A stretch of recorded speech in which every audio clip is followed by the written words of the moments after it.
Hello guys and welcome to the video number 10 I think. Ok, alors dans cette vidéo, comme je l'avais promis dans la vidéo précédente, on va réexpliquer tout ce charabia, tout ce code chinois, tout ce Mitsubishi. Ok, alors première des choses, nous avons le premier fichier, c'est le fichier index.html qui sera chargé de pouvoir nous fournir tout simplement notre belle interface présente à ce niveau.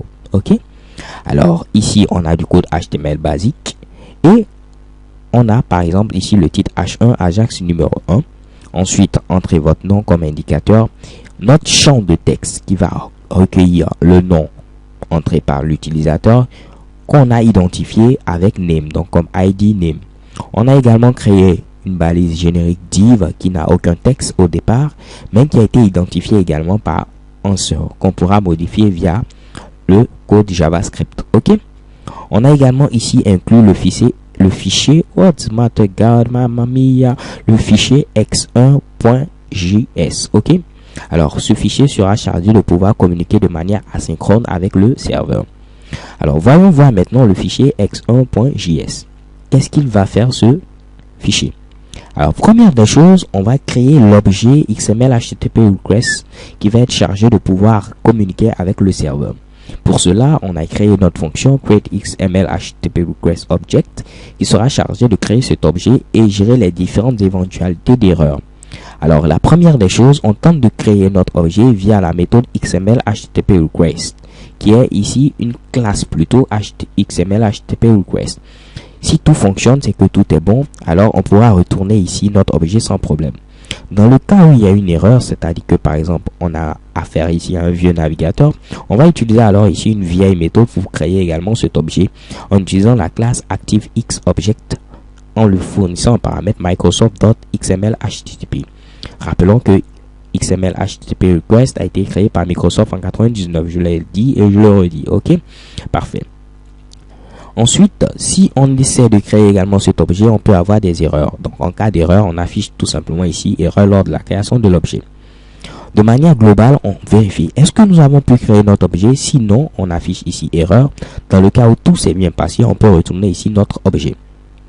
On peut remarquer qu'au niveau du code HTML, on a mis ici un petit code JavaScript pour dire que quoi? Lorsque la page est chargée, il faudra appeler ici la fonction process. Ok, donc on vient au niveau de la fonction process. Elle va vérifier d'abord premièrement, est-ce que le serveur est prêt à communiquer? Est-ce qu'il n'est pas occupé, ce petit gars là? Si le serveur est prêt à communiquer, alors on récupère tout simplement le nom que l'utilisateur a saisi dans le champ et on lui envoie ce nom via la méthode get. Ok, alors s'il est occupé, pas de souci, on patiente vu qu'on est vraiment calme et on lui redemande dans une seconde environ avant, disons, notre première requête. Ok, donc s'il n'est pas occupé, on lui envoie le nom. S'il est occupé, alors on attend une seconde et on réessaie. Maintenant, il y a une autre fonction, c'est underResponse. Cette fonction sera chargée de pouvoir se lancer automatiquement lorsque le serveur aura répondu à notre requête. Donc, on utilise ici onReadyStateChange, c'est-à-dire est-ce que le serveur a répondu ici à notre requête. S'il a répondu, on vérifie d'abord est-ce qu'il a fini de transmettre les données, parce qu'il peut être dans une phase préliminaire, une phase intermédiaire plutôt, où il est en train de les envoyer, mais il ne les a pas envoyés totalement. Donc, si on a le XMLReadyState qui est égal ici à 4, c'est-à-dire il a complètement envoyé les données. Ok, donc si toutes les données ont été envoyées, on va vérifier ensuite est-ce que tout s'est bien passé au niveau du protocole HTTP. Ok. Donc, si tout s'est bien passé, normalement, on doit avoir comme code statut 200. Donc, on vérifie également si le statut est égal à 200. Si le statut est égal à 200, parfait. On récupère la réponse que le serveur nous a envoyée au format XML. On récupère la racine et on récupère également le texte. Une fois qu'on a le texte, on peut utiliser ce texte-là et l'afficher au niveau de la balise div qui n'avait aucun texte au préalable. Et on réitère le processus. Dans le cas où il n'a pas pu dialoguer de manière succincte avec ici HTTP, on affiche tout simplement une erreur au niveau de la lecture de la donnée. Maintenant, voyons voir comment le serveur génère la réponse XML. Cela se fait dans le fichier x1.php. Donc au niveau du serveur, on spécifie d'abord qu'on va retourner du code XML. On spécifie la version XML, l'encodage et également dire que nous allons travailler ici, le fichier peut travailler tout seul. On met la racine qui est ici response. Une fois qu'on a la racine, on peut récupérer ici le nom qu'on a envoyé ici via la méthode get. Donc c'est à ce niveau qu'on a envoyé ici le nom. On récupère ce nom également via la méthode get et on va voir est-ce que ce nom fait partie des maîtres. Puisque le nom peut être inscrit en minuscule, nous on va le convertir également en majuscule ici. Donc tous les caractères seront en majuscule. Et si on peut tester ici avec les différentes valeurs présentes dans le tableau maître. Si le nom fait partie des valeurs présentes dans le tableau maître, il faudra afficher salut grand maître suivi du nom.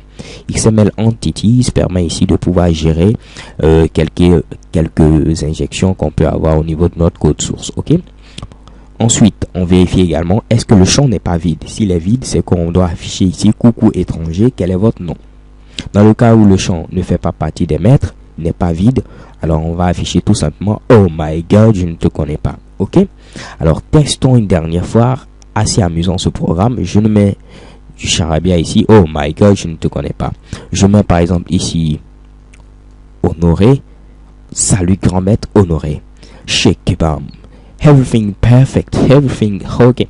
So thank you guys for watching. Don't forget to subscribe, abonnez-vous et laissez des commentaires. So thank. XO.